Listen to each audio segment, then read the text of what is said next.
show you revenge! Hey, what's up everyone, it's Ryan here from The Y, and today we're gonna be taking a look at the Hobbit trilogy. You know, a lot's been said about the movies since their release, and in my opinion, they get a lot of undeserved hate. Sure, the Battle of the Five Armies wasn't Jackson's best work, but the first two are still largely enjoyable and definitely capture the essence of the Tolkien universe for me. On that note, let's get right into the video. Here are 30 facts you didn't know about the Hobbit trilogy.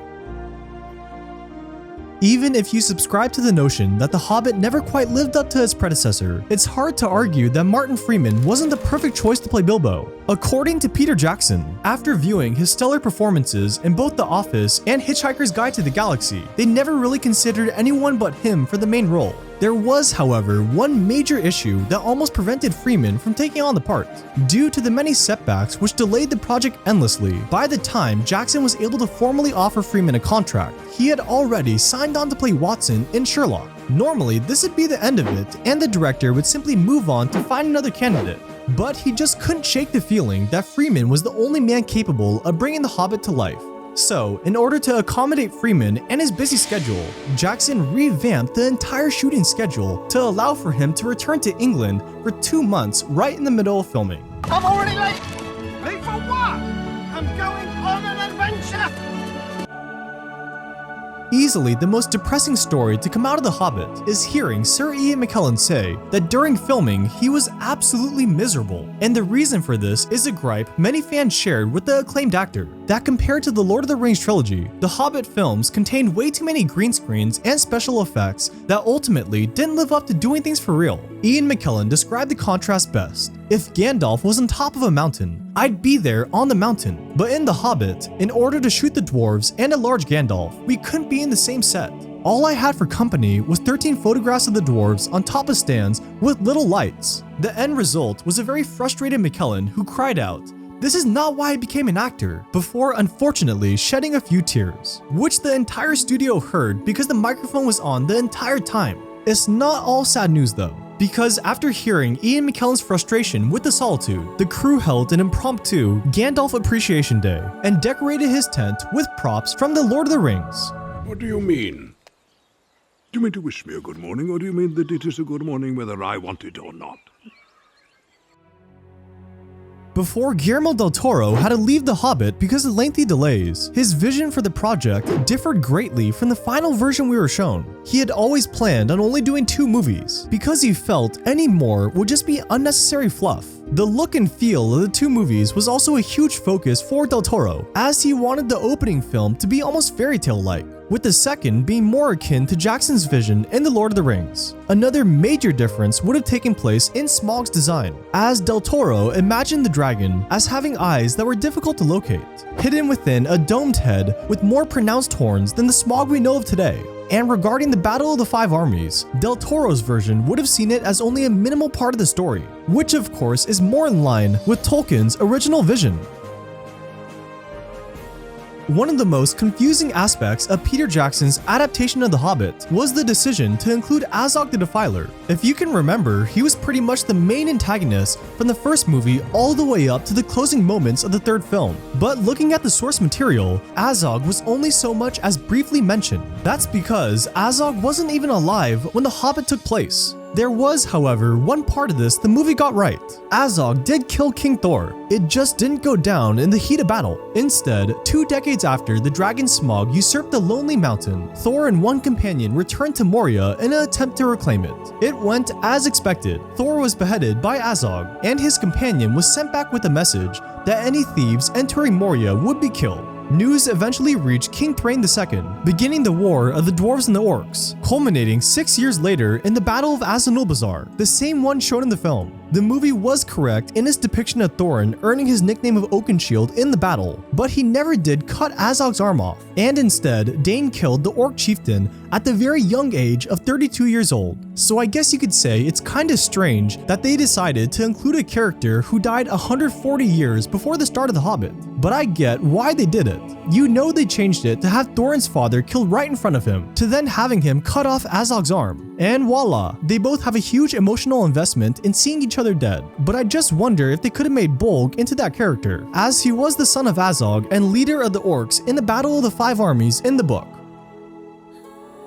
If you've watched any of my other videos, you'll know that oftentimes I like to find out what the very first scene they filmed was. Very rarely are movies filmed in chronological order, so in many cases the first scene is decided by whatever sort of production timetable they're working with. However, sometimes the choice ends up being a creative one, meant to get the actor into character and set the mood for the rest of the film. The Hobbit definitely falls into the second category, as the first scene filmed was the cave sequence between Bilbo and Gollum. Martin Freeman described it as a sort of baptism by fire, as the scene itself is a theatrical piece that spans the course of over 10 minutes. Not the easiest way to spend your first week on set, but by the end of it, Freeman said he had a much better grasp on Bilbo and where to take the character.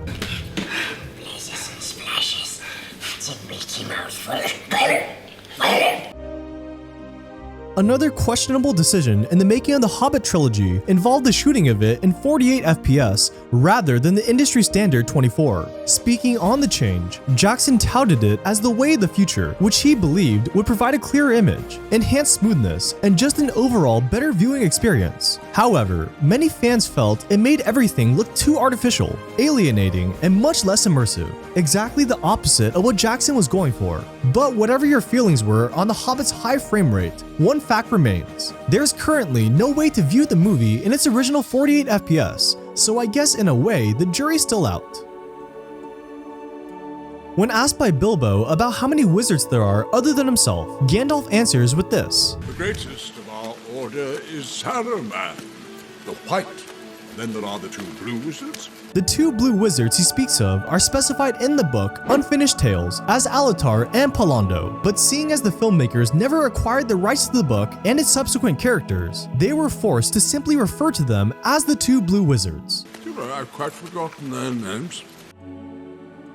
Holding true to the Lord of the Rings trilogy, Peter Jackson made a cameo in each of the Hobbit movies. An Unexpected Journey saw him playing the part of a dwarf running away from Smaug's attack on Erebor. In The Desolation of Smaug, Jackson reprised his role as Albert Drury, the same carrot-eating man that appeared in The Fellowship of the Ring. And in the final movie, during the ending sequence, Peter Jackson and his wife, Fran Walsh, made a somewhat unusual cameo in the form of their likeness being used for the paintings of Bilbo's parents.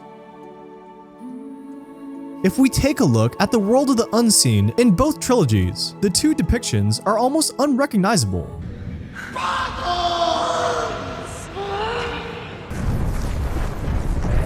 I see.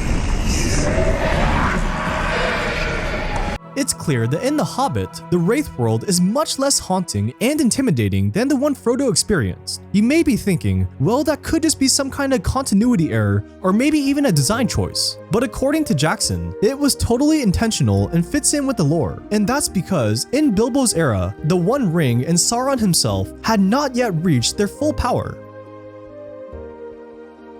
As you may well already know, after watching The Hobbit, one scene in The Fellowship of the Ring takes on a whole new level of meaning. Namely, when the band makes their way through the mines of Moria, they happen upon a tombstone and a journal detailing the last moments of the dwarven expedition to reclaim Moria. And here's where it all gets a little sad. In the tomb is their old friend Balun, with Ori's skeleton by his side, still identifiable by his signature scarf.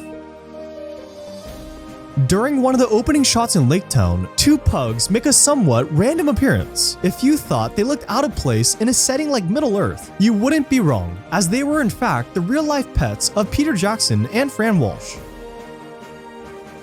Although there were many returning faces from The Lord of the Rings, two actors turned down offers to appear in The Hobbit. John Rhys-Davies was asked to reprise his role as Gimli, but had to decline because going through the entire makeup process again, which gave him continuous skin problems, just wasn't worth it. Then there's Viggo Mortensen, who reportedly declined an offer to appear in The Hobbit by saying, "You do know, don't you? Aragorn isn't in The Hobbit."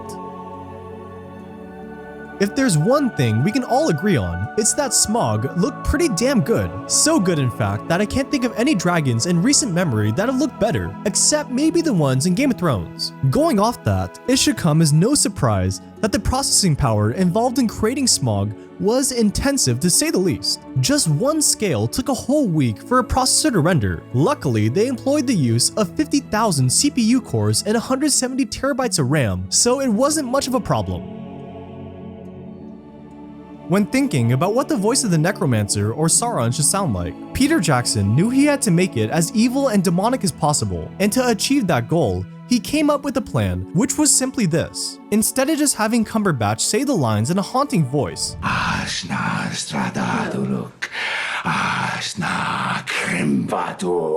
which was damn good by itself, he told him to record the Necromancer's lines in reverse, so that when they flipped the tape and pressed play, the tonality and feel of the character took on a much more sinister undertone.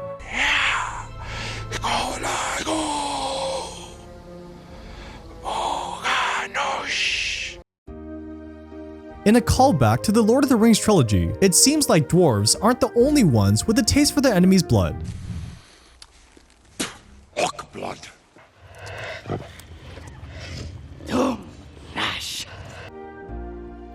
One of the most intriguing scenes in the trilogy comes during the meeting between Thranduil and Thorin.